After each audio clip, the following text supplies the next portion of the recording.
Alright, in this video I'm going to be talking about ignorant sins in the book of Leviticus. And honestly, I wish somebody had shared this with me because it'll help you make Leviticus make a lot more sense. So if we're talking about specifically sacrificing cattle, sheep, and goats,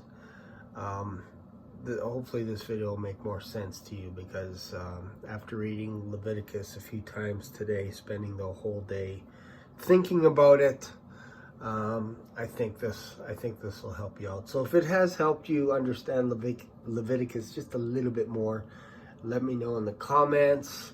I haven't seen a video like this on YouTube. I wish I could make it prettier and tidier and all this kind of stuff, but all I have is a little whiteboard here. Anyways, here we go. So, ignorant sins. What are we talking about here? So if we're talking about cattle, sheep, and goats, I drew up a little kind of a chart here, basically using an example of a congregation that has a mixture. Maybe some people have, some male cattle like bulls, some females, and then they have some old ones, and they have some young sheep, some female sheep, and some old ones. Same thing. Might have some goats, males, females, old goats. All right, so you have a mixture all across the board. So then you get, all of a sudden you get a priest that maybe didn't study the laws very much, the laws of God, and all of a sudden messed up. Not a big deal, not a big deal.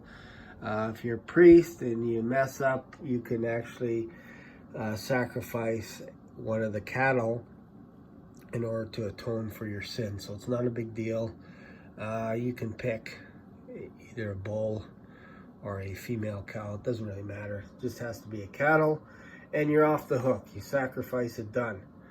But if you are a ruler, maybe you're an elder, you're one of the leaders, and you mess up, well, it's not the end of the world. You don't have to sacrifice the cattle. You don't have to sacrifice the sheep. You're required to bring a goat, and it can't be an old goat. It has to be a young one, and it has to be a male. So you put that off the list. You're like, okay, good. I have 3 young males, so I'm still good. I have 2 now. I'm okay. Then you have an individual that commits a sin unbeknownst to them because they don't study the commandments, God's commandments. And so then they mess up, and it's like, oh man, I messed up big time. So what am I going to do? What am I going to do? Oh, well, they have to actually, they have to sacrifice a female goat. So let's just say one person did this. Still not a big deal. They still got a couple of males, a couple of females left of the goats. But if you run out of goats, let's just say, for example, or you're low and you're like, man, I got way more sheep than I have goats, it's not a problem. You just sacrifice one of your female sheeps, young ones. So you can begin to see, if you get a congregation of hundreds of thousands of people and they're running low on the males and females of the goats, and they're like, you know what, let's just do this, and all of a sudden, before you know it, you have no more young female sheep, and you have some old ones kicking around. But the Lord requires you to have a young. That's a requirement. You don't give away old, blinded, maimed sacrifices. This is what you normally eat for yourself and for your family. Maybe it's 2 years old, 3 years old, whatever it is. So you can see if the priests are messing up and they're like knocking down the cattle, all of a sudden you can actually look at a person's herd and they can go, wow, how's your spiritual life going? Oh, pretty good. Why do you ask? Well, I see you have no young female sheep. That tells me you've been messing up quite a bit. Maybe partying too much, partying too hard, sinning, whatever it is. I could tell by the state of your flock that you're in trouble. You're almost going to become extinct. You'll have to start borrowing, or you might end up becoming a servant to someone else that has more livestock, and you got to sell yourself basically, and until you can pay off your debts and maybe have enough money to build up your sheep again.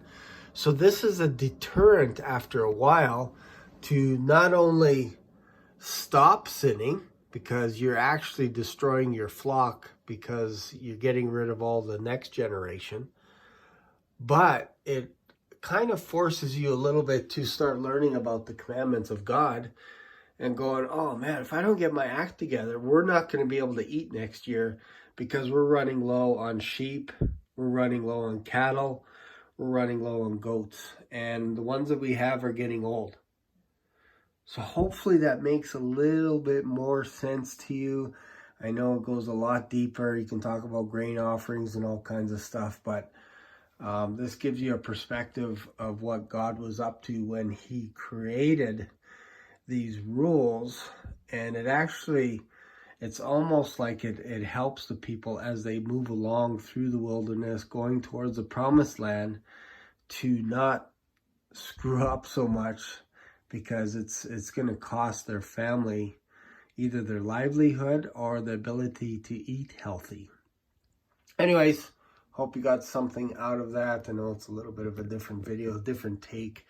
Again, I haven't seen anybody talk about the book of Leviticus like this.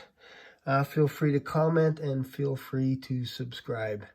Thanks again for watching, and I'll see you in another video. Bye for now.